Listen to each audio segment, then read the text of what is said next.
Hi, thanks for joining us. I'm your host, Jason Zielinski.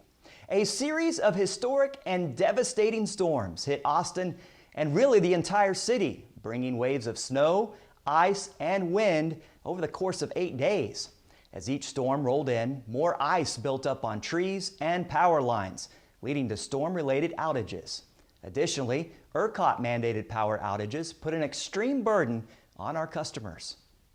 At the height of the storms and mandated outages, about 220,000 Austin Energy customers were without power.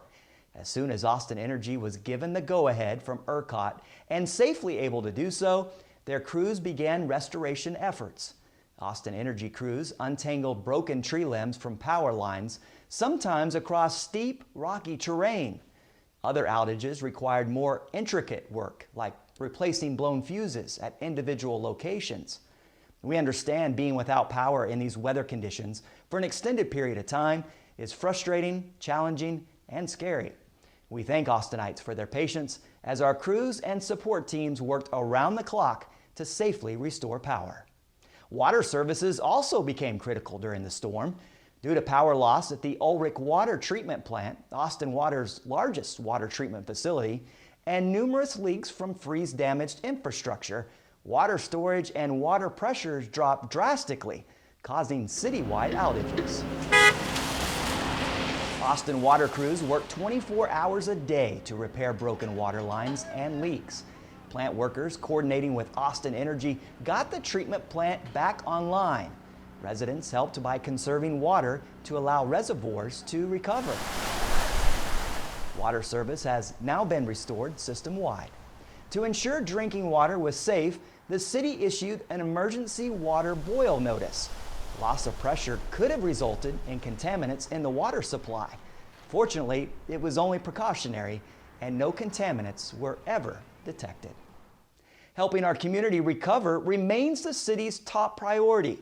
At our latest council meeting, council affirmed Mayor Adler's disaster declaration to allow the city to access state and federal emergency funding following the severe winter weather. They waived fees and costs for people receiving Austin-Travis County emergency medical services during the winter storms. They also approved a plan that would allow quick repair of plumbing damage caused by winter storms, including waiving permits and extension of application deadlines. Council waived permits and fees to repair homes and remove trees and tree limbs damaged during severe winter storms.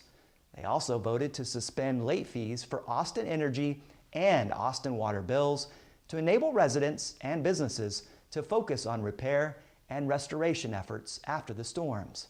Customers are already protected from rate spikes due to the city's fixed rates set by council. Austin COVID-19 vaccines are up and running again after 8 days of delay. I'm going to put a Band-Aid on, sir. Operations at testing and vaccination sites, as well as limited staffing for data entry and case investigations, were suspended due to weather. Austin Public Health joined with city and county departments in the emergency weather response, all while concurrently planning for the impending mass vaccine distribution needed to catch up. 3,300 vaccine appointments were canceled due to the storms. Austin Public Health resumed COVID-19 operations on February 21st. If you had an appointment, please check your phone and email frequently for updates. Phone banks were also affected by power outages and will be back online to call those without internet access. Staff will manually schedule each person and provide them with a time, date, and location. Finally, we'd like to close by bringing you the stories of last week's heroes, the folks who worked all day and night to get the power back on as safely and quickly as possible. Should be closer. 2911. 347. Already?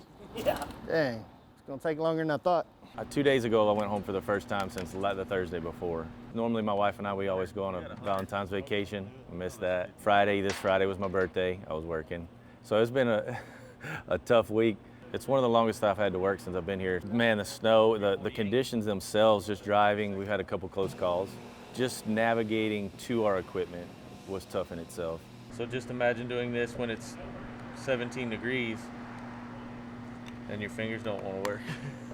And I know there were guys working just as hard as we were to try to restore our power. Everybody helps each other. Everybody works together. It's a team. To the community, I would say, be patient with us for sure.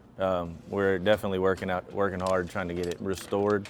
I know it's frustrating when your power's off for sure.